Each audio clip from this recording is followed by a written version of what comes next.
दोस्तों आज की इस वीडियो के अंदर मैं आपको बताऊंगा जीएसटी पोर्टल पे जो जीएसटीआर 2A और जीएसटीआर 2B ये दो जो टेबल्स होती हैं इन्हीं के बारे में मैं आपको कंप्लीट इन्फॉर्मेशन जो है इस वीडियो के साथ में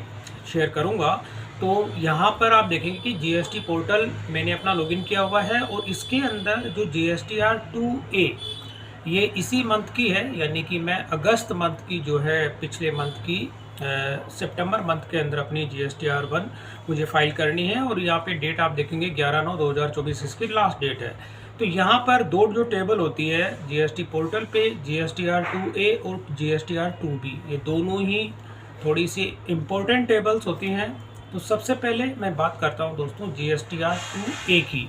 तो जैसे ही मैं यहाँ पर क्लिक करता हूँ और क्लिक करने के साथ ही मैं आपको अपनी GSTR 2A जो क्या करता है ये आपकी परचेज को इंडिकेट करता है, यानी कि आपने पिछले मंथ की जो है कितनी आपने परचेज की है तो उसका आपको आईटीसी जो होता है कितना मिलेगा। तो वो सारे के सारे जो पार्टीज होती हैं जो आपके B2B इनवॉइस होते हैं वो जहाँ से भी आपने अपनी परचेजिंग की होती है या कौन कौन सी ऐसी सर्विसेज जो आपने ली होती है मंथली बेसिस पे उन सब के B2B इनवॉइस जो इशू किए जाते हैं उसकी समरी आपको यहाँ पर देखने को मिलती है GSTR 2A के अंदर। तो मैं जैसे यहाँ पे पार्ट 1 के अंदर ये B2B इनवॉइस है, जब मैं इस पर क्लिक करता हूँ तो यहाँ पर आप देखेंगे कि इस तरह से आपको पार्टीज़ की जो अलग अलग टेबल्स होती है, यानी कि उसमें कौन सी पार्टी का क्लेम आपको मिलेगा, मतलब कि किस किस ने अपना जो है इसके अंदर GSTR 2A के अंदर जो एंट्री दिखती है वो कौन कौन सी ऐसी एंट्रीज हैं जो दिखेगी वो मैं आपको सबसे पहले यहाँ पे एक्सप्लेन कर देता हूँ। तो सबसे पहले मैं बात करता हूँ जैसे सिप रॉकेट प्राइवेट लिमिटेड। तो यहाँ पर क्या होता है, सिप रॉकेट जो होता है ये पहले बिग फूड रिटेल सॉल्यूशन इसका नाम हुआ करता था। तो अगस्त के लास्ट में इसका नाम चेंज हो गया। तो जब तक इसका नाम चेंज नहीं हुआ, जब तक का यहाँ पे जो सर्विसेज मैंने ली है सिप रॉकेट से तो उसका इनवॉइस यहाँ पे बिग फूड रिटेल से है। और जैसे इसका नाम चेंज हो गया अगस्त मंथ के अंदर लास्ट में, तो यहाँ पर बाकी की जो इसके बाद में जो सर्विसेज मैंने इसमें ली है उसका यहाँ पर इनवॉइस जो है इसमें देखने को मिलता है। तो यहाँ पर मैं आपको एक चीज़ समझाना चाहूँगा कि GSTR 2A के अंदर जितने भी आपके B2B इनवॉइस होंगे तो इसमें अभी आप देखेंगे कि यहाँ पर जो 3rd नंबर का कॉलम है इसमें आप देखेंगे कि जो जिस पार्टी ने आपको इनवॉइस इशू किया है, जैसे फॉर एग्जांपल मैं गूगल का ले लेता हूँ, फर्स्ट सेकंड नंबर का मेरा इनवॉइस है। तो यहाँ पर मेरे गूगल की जो सर्विसेज होती हैं उसका यहाँ पे इन्होंने इनवॉइस मुझे दिया है, यानी कि ये मेरी जो सर्विसेज होती है उसका जो चार्जेस लिया जाता है उसका इनवॉइस इशू किया है। तो यहाँ पर आप देखेंगे कि गूगल ने क्या किया, गूगल इंडिया प्राइवेट लिमिटेड जो है यहाँ पर इसके अंदर GSTR 1 जो GSTR 1 होती है उन्होंने फाइल नहीं की है। अभी आप देखिए किसी भी पार्टी ने GSTR 1 फाइल नहीं की है, लेकिन ये एंट्री आप देखेंगे मेरी GSTR 2A के अंदर जो है आपको देखने को मिलती है। तो GSTR फाइल नहीं करते हैं फिर भी एंट्री यहाँ पे आ रही है। तो ये क्या होता है कि इसका मैं अपनी प्रीवियस वीडियोस के अंदर आपको दिखा चुका हूँ कि कोई भी जो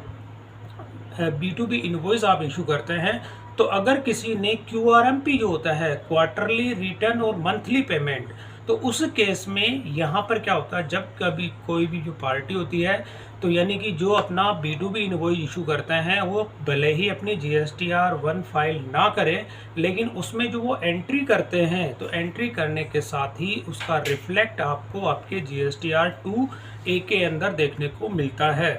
तो ये हो गया, इस पार्टी ने अपनी GSTR 1 फाइल नहीं की है। और इसके साथ ही IFF जो होता है इनवॉइस फर्निशिंग फैसिलिटीज़, तो ये भी मैंने अपनी प्रीवियस वीडियोस के अंदर आपको बता चुका हूँ कि जो QRMP स्कीम होती है उसी के तहत जो स्टार्टिंग के फर्स्ट और सेकंड मंथ के अंदर जो सर्विस ली जाती है उसका जो एंट्रीज आप करते हैं तो वो एंट्री का जो आउटपुट मिलता है B2B इनवॉइस को वो IFF जो होता है उसके थ्रू मिलता है, जो QRMP स्कीम होती है उसके तहत। और इन्होंने GSTR 1A जो GSTR 1 होती है यानी GSTR 1 फाइल करने के बाद में GSTR 1 इसका अमेंडमेंट होता है वो भी इन्होंने फाइल नहीं की है। और GSTR 5 जो होती है ये स्पेशली फॉरेनर्स के लिए होती हैं जो इंडिया के अंदर अपना कुछ टाइम के लिए अपना बिजनेस करते हैं या कुछ इंपोर्ट करके जो सेल करते हैं उनके लिए GSTR 5 होता है। तो उनके लिए जो भी मतलब आपने अगर कोई परचेजिंग आपकी होती है तो यहाँ पर ये वाले टेबल के अंदर देखेंगे कि उन्होंने अपनी फाइलिंग का स्टेटस नो, यानी उनमें से जितने भी पार्टीज आपको यहाँ पे देखने को मिल रही है उन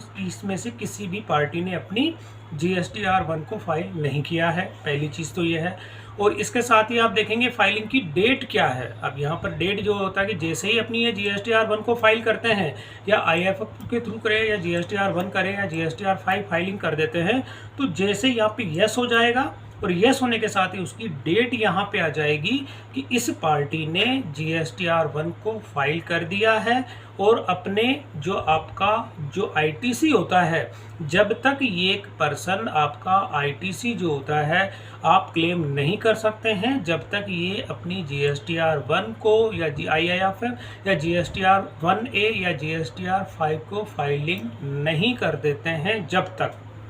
तो यहाँ पर आपको दिखा तो देता है, लेकिन ये जैसे ही 2B के अंदर जो आएगा, 2B के अंदर जब भी आएगा जब आपके यहाँ पर ये फाइलिंग कर देंगे यस यस और उसकी डेट आ जाएगी, तो उसी के साथ तब जाकर के आपका जो ये रिफ्लेक्ट होगा GSTR2A से 2B के अंदर कन्वर्ट हो जाएगा। तो ये हो गया। तो अब ये मेन चीज़ होती है दोस्तों, आपका GSTR2 जो होता है यानी 2A होता है, एक तरह का ये डायनेमिक है। डायनेमिक मैं आपको इसलिए कहता हूँ कि ये चेंज होता रहता है। चेंज से मतलब ये होता है कि जैसे आप देखेंगे ये सिप्रोकेट है। अब सिप्रोकेट ने अगर मुझे कोई इशू इन्वॉइस किया है, मतलब कोई भी इन्वॉइस इशू किया है और उन्होंने अपनी GSTR1 को भी फाइल नहीं किया है, और अगर वो अपनी GSTR1 को जो फाइल करते हैं करते टाइम यानी उससे पहले मेरा जो ये इन्वॉइस होता है इसमें कुछ अमेंडमेंट कर देते हैं। जैसे फॉर एग्जांपल मैं फैशनियर टेक्नोलॉजी मीशो का बता देता हूँ। तो यहाँ पर आप देखेंगे मीशो ने क्या किया, जो मंथली मेरा इन्वॉइस होता है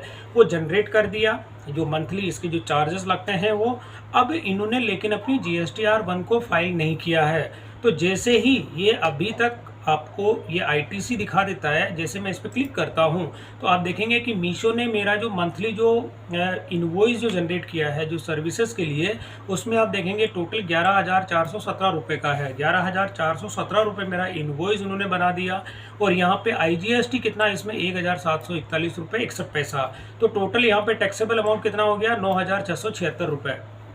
अब यदि मीशो ने क्या किया कि GSTR1 फाइल करने से पहले, अब जैसे ये वाला तो उन्होंने दिखा दिया कि भाई हमने आपका ये इनवॉइस इशू कर दिया, आपको जो ITC मिलेगा ये 1,741 रुपये 66 पैसे का आपको ITC मिलेगा, जो IGST के तहत आपको अपना ITC मिलेगा। तो ये वाली एंट्री अगर इसमें मान के चलो कि जैसे ही वो यहाँ पर अगर ये फैशनियर टेक्नोलॉजी अपनी GSTR1 को फाइल करने से पहले अमेंडमेंट कर देता है, अमेंडमेंट के केस में क्या होगा कि जो मैंने इनवॉइस अभी आपको दिखाया था अगर उसका अमाउंट चेंज कर देते हैं तो फाइनल अमाउंट आपका वही माना जाएगा। जब GSTR1 आपको जो कोई भी पार्टी होती है आपकी GSTR1 जो वो फाइल कर देते हैं अपनी, और वो जो फाइनल अमाउंट होता है वही फाइनल अमाउंट आपका GSTR2B के अंदर जाता है। तो ये चीज़ हो गई। तो यहाँ पर आप देखेंगे ये वाली डेट क्या होता है कि जैसे ही आप GSTR1 फाइल करते हैं, मैं आपको अगर बैक जाता हूँ तो यहाँ पर वापस मैं बैक चला जाता हूँ, तो GSTR1 के बाद मैं आपको GSTR2A दिखाता हूँ। जैसे मैं अगस्त मंथ का दिखाता हूँ यहाँ पे और मैं सर्च करता हूँ, तो यहाँ पर आप देखेंगे कि GSTR1 की लास्ट डेट क्या है 11 तारीख। मतलब जो मैं इसमें मंथली में फाइलिंग होती है, अगर आप क्वार्टरली फाइल करते हैं तो उसकी 13 तारीख लास्ट होती है। तो यहाँ पर आप देखेंगे कि 11 तारीख को जितनी भी पार्टीज़ होती है जो कि मंथली फाइल करते हैं, तो उस केस में यहाँ पर उनकी जो 2A के अंदर जो एंट्री आती है वो एंट्री जब 2B के अंदर चली जाती है। यहाँ पे ये वाली जो टेबल होती है दोस्तों, ये एक तरह की डायनेमिक टेबल है, इसका डाटा चेंज भी होता रहता है। लेकिन अब इसमें आप इसका नाम ही अगर मैं आपको दिखाऊं तो auto drafted detail for view only. तो यहाँ पर ये वाली जो टेबल इसका नाम है यानी ऑटो ड्राफ्टेड डिटेल्स, यानी इसकी क्या होती है डिटेल्स जो होती है वो ऑटोमेटिक आती है, लेकिन ड्राफ्ट होती है वो। ड्राफ्ट का मतलब ये होता है कि वो वैल्यू चेंज हो सकती है, तो इसीलिए इन्होंने नाम दिया इसका ऑटो ड्राफ्टेड डिटेल। यानी इस डिटेल को चेंज भी कर सकता है आपका जो सप्लायर होता है, वो इसको जो अमेंडमेंट करता है उसको अमेंडमेंट भी कर सकता है। तो इसका पर्पस केवल ये होता है कि आप इसको फाइनल जो भी आपकी अकाउंटिंग होती है उसके लिए आप इसको यूज़ नहीं कर सकते 2A को। क्योंकि अगर आप अकाउंटिंग के लिए इसको यूज़ करते हैं तो जब आप देखते हैं इसका डाटा कुछ और मिलता है, फिर नेक्स्ट टाइम जब आप चेक करोगे तो हो सकता है पार्टी ने उसमें अमेंडमेंट कर दिया, तो उस केस में ये केवल व्यू के लिए है। आपको जो भी डॉक्यूमेंटेशन होता है या अपनी जो भी डिटेल्स आपको चेक करनी होती है तो उसके लिए इसको आप फाइनल नहीं मान सकते, क्योंकि ये डायनेमिक डाटा होता है जो कि चेंज हो सकता है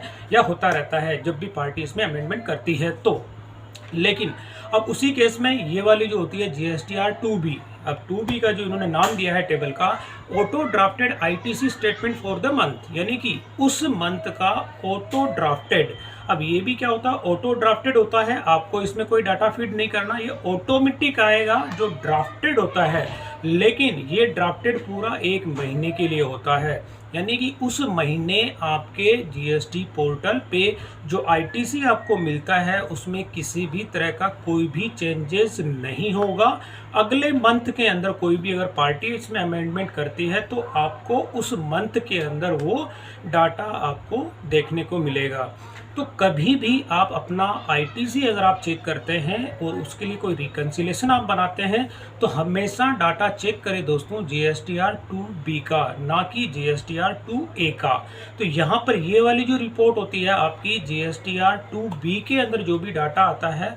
वो GSTR 1 फाइल करने के बाद ही आपको रिफ्लेक्ट होता है, और ये 13 तारीख के बाद यानी 14 तारीख को ये रिफ्लेक्ट आपके पोर्टल पे देखने को मिलता है। और यहाँ पर जैसे मैं अभी दिखा देता हूँ, जब आपका 2B का जो डाटा होता है यहाँ पर आप देखेंगे कि अभी मेरे इसके अंदर कोई भी डाटा नहीं है, क्योंकि 2B जो आप देखेंगे 13 तारीख इसकी लास्ट डेट होती है। कोई भी जो पर्सन्स होता है अपनी GSTR 1 जो होती है इसकी 11 तारीख होती है, और उसके बाद जो क्वार्टरली फाइल करते हैं उनकी 13 तारीख होती है। तो इस केस में 14 तारीख को ये डाटा आपका अपडेट हो जाता है GSTR 2B के अंदर। तो यहाँ पर ये जो GSTR 2B होता है ये बहुत ही इम्पोर्टेंट होता है। आपका ITC जो होता है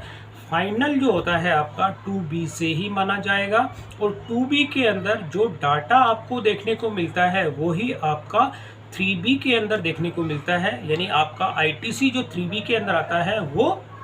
2B से ही आता है। अगर मैं यहाँ पे दिखाऊँ आपको, बैक जाता हूँ और पिछले मंथ का यानी अगस्त की मैं बात कर रहा हूँ, तो अगस्त ना करके अगर मैं जुलाई का आपको दिखा देता हूँ, जैसे जुलाई का मैंने डाटा आपको दिखाया और यहाँ पर मैं दिखा देता हूँ GSTR 2A के अंदर। अब GSTR 2A के अंदर मैं दिखा देता हूँ तो यहाँ पर आप देखेंगे कि मेरे को जो डाटा आप देखेंगे तो सारा का सारा पूरा टेबल जो होती है यहाँ पे आप देख सकते हैं। अब यहाँ पर अगर आप इस डाटा को डाउनलोड करना चाहते हैं तो ऐसे इसको CSV फाइल में आप डाउनलोड भी कर सकते हैं जो 2B का डाटा होता है। अब 2B के अंदर जो भी आपकी एंट्रीज होती है इस तरह से इसकी फॉर्मेट होती है। यहाँ पर आपका जो आपको ITC मिलना होता है, इनवॉइस की वैल्यू कितनी होती है, कौन सा प्लेस है, इसका टैक्सेबल अमाउंट कितना है और इसके अंदर सेंट्रल टैक्स और स्टेट टैक्स कितना है, वो सारी की सारी डिटेल्स आपको इसमें देखने को मिलती है। तो ये वाली चीज़ तो हो जाती है कि आप GST पोर्टल पर देखने को मिलता है। और अब इसी के अंदर आपका जो डाटा इसमें मिलता है, जिन पार्टीज़ का आपको ITC मिलता है वही आपका 3B के अंदर देखने को मिलता है।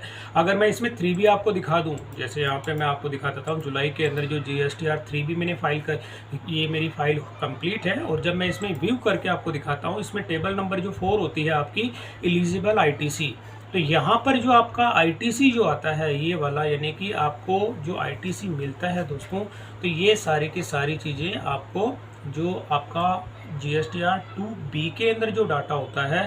वही डाटा आपको यहाँ पर देखने को मिलता है। तो GSTR 2A का डाटा यहाँ पे नहीं आता है, GSTR 2B का डाटा यहाँ पे आपको देखने को मिलता है। तो बेसिकली मैं आपको यही बताना चाह रहा हूँ कि GSTR 2A और 2B जो होता है इसके अंदर GSTR 2 जो होता है यानी GSTR 2A वो एक तरह का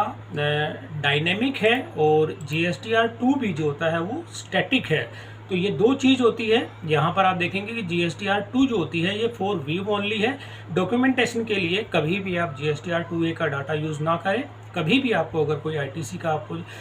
जो भी डॉक्यूमेंटेशन का जो रिलेटेड कोई भी अगर आपको रिकॉर्ड चेक करना होता है या रिकन्सिलेशन करना होता है तो 2B का डाटा आप फाइनल समझें, क्योंकि 2A का जो डाटा होता है दोस्तों वो चेंज होता रहता है। तो यहाँ पर 2B के अंदर जब कभी भी आपके पास डाटा आता है तो वो जब ही आएगा जब जो पार्टीज़ आपकी जितनी भी होती हैं जिसने आपको B2B इनवॉइस इशू किया है, अगर वो अपनी GSTR 1 को फाइल कर देते हैं, या IAFF या GSTR 5 जो भी उसमें जो उनके अलग अलग टेबल्स होती हैं, जब उनको वो फाइल करते हैं तभी डाटा इसमें आता है। अदरवाइज जैसे मैं आपको अगर ये अभी दिखा देता हूँ, तो जो B2B इनवॉइस है, तो जब तक आप देखेंगे यहाँ पर ये नो है, यानी कि इन्होंने अगर अपनी GSTR 1 को जब तक ये फाइल नहीं करते हैं, तो जब तक आपको इनका ITC नहीं मिलेगा, क्योंकि आपको दिखा तो देगा कि आपका एलिजिबल है आप इसके लिए, लेकिन ये डाटा आपको तभी आएगा GST पोर्टल की टेबल नंबर GSTR 2B के अंदर, जब यहाँ पर ये पार्टीज़ जो होती हैं, अलग अलग जितनी भी ये पार्टीज़ हैं, जब अपनी GSTR 1 को या GSTR 1A या GSTR 5 को जब फाइल कर देते हैं, उसी के बाद में आपका ITC जो होता है GSTR 2B के अंदर आता है। उससे पहले आपका ये डाटा उसमें देखने को आपको नहीं मिलेगा। तो दोस्तों ये था GSTR के अंदर जो दो टेबल होती है मेनली। मैं आपको अगर जैसे इससे प्रीवियस मंथ जो मैंने बताया था जुलाई मंथ के अगर आपको दिखाऊं, तो यहाँ पर जैसे मैं अभी आपको दिखा देता हूँ GSTR 2A और यहाँ पे 2B का डाटा दिखा रहा हूँ। तो 2B के अंदर आप देखेंगे, जैसे मैं दिखा देता हूँ, तो यहाँ पर इससे प्रीवियस मैंने आपको थोड़ा सा 2A का ही डाटा दिखाया था, तो ये 2B का डाटा है। अब यहाँ पर आप देखेंगे कि ये जो एलिजिबल ITC जो होती है, अब यहाँ पर वो जो पार्टीज होती है, जब तक अपनी जो GSTR 1 को फाइल नहीं करते हैं, तो वो डाटा आपको इसमें देखने को नहीं मिलता है। तो डाटा आपका जब भी आएगा जबकि वो पार्टीज अपनी GSTR 1 को फाइल कर देते हैं। तो दोस्तों ये था थोड़ी सी, अगर मैं जैसे इसमें बैक जाता हूँ और बैक जाने के साथ ही आपको GSTR 2A भी दिखा देता हूँ इसमें। तो जैसे मैं यहाँ पे करता हूँ जुलाई और यहाँ पे सर्च 2A ही दिखा देता हूँ आपको फॉर व्यू ओनली। और यहाँ पर आप देखेंगे B2B इनवॉइस, तो ये देखेंगे अब यहाँ पर जो भी मेरी पार्टीज थी अलग अलग, जैसे कि SCProcket प्राइवेट लिमिटेड है, इसने क्या किया कि आप ये GSTR 1 जो फाइल कर दी है, यहाँ पे आप देखेंगे यस, यानी कि इन्होंने जो है GSTR 1 को फाइल किया। मैं अगस्त मंथ की बात कर रहा हूँ, सॉरी यहाँ पे जुलाई मंथ की मैं बात कर रहा हूँ। तो यहाँ पर जो जुलाई मंथ के अंदर GSTR 2A के अंदर जो आप टेबल में देखेंगे, तो यहाँ पर जो सब पे यस है, यस का मतलब इन्होंने अपनी GSTR 1 को IAF या GSTR 1 या GSTR 5 है, इनको फाइल किया है यस। और इसके साथ ही आप देखेंगे कौन सी डेट को इन्होंने फाइल किया है, तो यहाँ पर ये देखेंगे कि इन्होंने 9 अगस्त को किया, इन्होंने 11 को, 11 अगस्त को, 10 अगस्त को, 10 अगस्त को इन्होंने अपनी जो GSTR 1 आया, जो भी इसमें GSTR 1 होती है, इनके फाइलिंग का पूरी डेट आपको देखने को मिलती है। और इसके साथ ही इन्होंने देखेंगे कौन से मंथ की थी वो GSTR 1, वो भी आपको यहाँ देखने को मिलती है। और 3B भी इन्होंने फाइल कर दी, उसका भी अपडेट आपको इसमें देखने को मिलता है। तो ये तो हो गया दोस्तों कि जब GSTR 2A के अंदर जो पार्टीज अपनी GSTR के अंदर यहाँ पर यस हो जाती है, तभी आपको ये ITC का जो डाटा होता है 2B के अंदर ट्रांसफ़र हो जाता है। और उसी के बाद आपको ये ITC जो होता है GST जी आप 3B फाइल करते हैं, तो उसमें टेबल नंबर 4 के अंदर आपको देखने को मिलता है। तो दोस्तों ये था बेसिकली जो GST पोर्टल पे दो टेबल होती है GSTR 2A और 2B, तो उसी से रिलेटेड मैंने ये थोड़ी सी आपको इन्फॉर्मेशन शेयर की है कि इन दोनों टेबल्स का क्या यूज़ है और कौन सी टेबल इसमें इम्पोर्टेंट होती है। तो मेन इम्पोर्टेंट टेबल जो होती है दोस्तों GSTR 2B होती है, और इसमें जो भी डाटा होता है इसको आप स्टैटिक डाटा भी कह सकते हैं, क्योंकि इसका डाटा जो चेंज होता है वो मंथ वाइज होता है, उससे पहले चेंज नहीं होता। लेकिन इसका मंथ में जो डाटा होता है वो चेंज होता रहता है, इसको आप इसलिए फाइनल डाटा नहीं मानेंगे। ये डायनेमिक टेबल है और ये स्टैटिक टेबल है। तो दोस्तों ये था GST पोर्टल पे GSTR 2A और 2B से रिलेटेड मेरी जो मैंने इन्फॉर्मेशन आप लोगों के साथ में शेयर की है। तो दोस्तों वीडियो पसंद आई तो इसे लाइक और शेयर जरूर करें, मेरे चैनल को सब्सक्राइब करना ना भूलें।